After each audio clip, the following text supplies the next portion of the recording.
Bonjour à tous, je me trouve sur l'aéroport de Toulouse-Blagnac, au pied de la tour de contrôle. Cet aéroport est le quatrième de province en termes de passagers.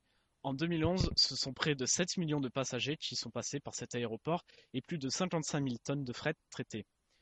Afin d'assurer la sécurité de ces passagers, les contrôleurs aériens de Toulouse régulent et surveillent les appareils naviguant au départ et à l'arrivée de la région toulousaine. Je vous propose de découvrir les ICNA, les ingénieurs du contrôle de la navigation aérienne. Vous venez?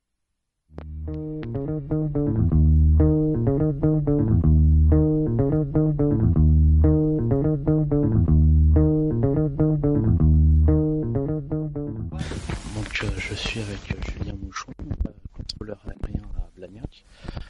Bonjour.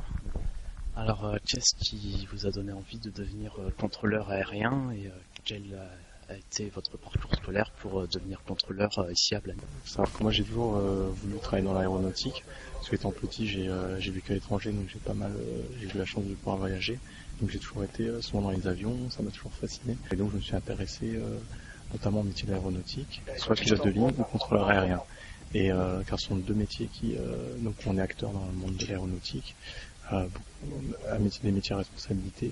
Et donc en comparant les deux métiers, je me suis rendu compte que celui de contrôleur permettait d'avoir une vie plus stable par rapport à celui de pilote et également une sécurité d'emploi vu qu'on a un statut de fonctionnaire.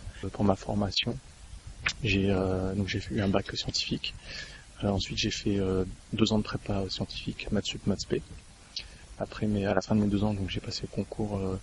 Donc à savoir que la formation se déroule sur 3 ans donc à l'ENAC.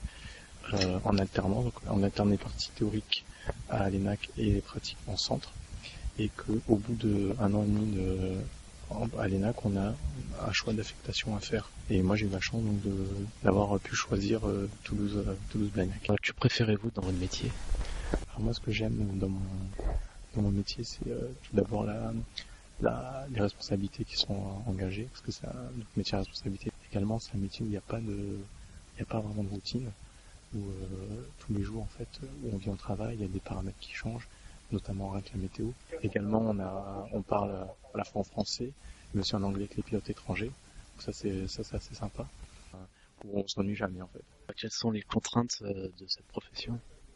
Alors les principales contraintes, je dirais, le rythme de travail, car en fait on travaille en cycle, c'est-à-dire on fait 3 jours de travail et 3 jours de repos derrière. Sachant que sur les 3 jours de travail, donc les 2 premiers jours se font en la journée et le 3e c'est la nuit. On peut travailler les week-ends et jours fériés aussi. On n'a pas les mêmes horaires que Monsieur Tout le Monde, on va dire. Alors, on imagine souvent le contrôleur aérien seul derrière ses écrans. Est-ce la réalité ou bien travaillez-vous en équipe? Eh bien, en fait, c'est un vrai travail d'équipe sur un poste de contrôle. Donc, il y a toujours un contrôleur qui parle aux avions, on appelle le radariste, et il y a un contrôleur à côté de lui qui l'assiste, donc qui s'occupe de tout ce qui est communication téléphonique avec les autres secteurs ou même les autres positions de contrôle.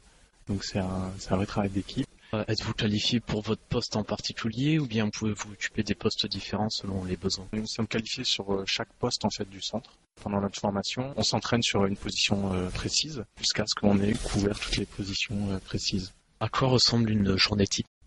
Alors une journée type, quand on travaille en journée, pas de nuit, donc on commence le matin à 7h pour terminer à 18h. Donc c'est une journée de 11 heures, assez longue. On a 1h30 de pause entre 11h et midi et demi. Et généralement 1 heure de pause l'après-midi. Donc ça nous fait 8h30 de travail effectif. La spécificité du terrain de Blagnac est la présence d'Airbus qui réalise ici ses essais en vol. Cela a-t-il une influence sur le contrôle du terrain? Oui, bien sûr. Il faut savoir donc les avions Airbus décollent d'ici de Toulouse, partent faire leurs essais et reviennent après ici à Toulouse. Ils utilisent donc les mêmes pistes que les autres avions. Nous sommes obligés de les intégrer à notre trafic. Ça rajoute un peu de piment à notre métier. Un souvenir vous marque-t-il particulièrement? Question difficile à souvenir. J'en ai pas mal. Bon, le dernier, qu'un avion qui a décollé d'ici de Blagnac et qui malheureusement a heurté des oiseaux et a demandé à revenir très vite pour se reposer. Alors, en fait, on s'est rendu compte qu'il avait heurté plus d'une centaine d'oiseaux. La piste était envahie d'oiseaux morts. On était obligé de la fermer.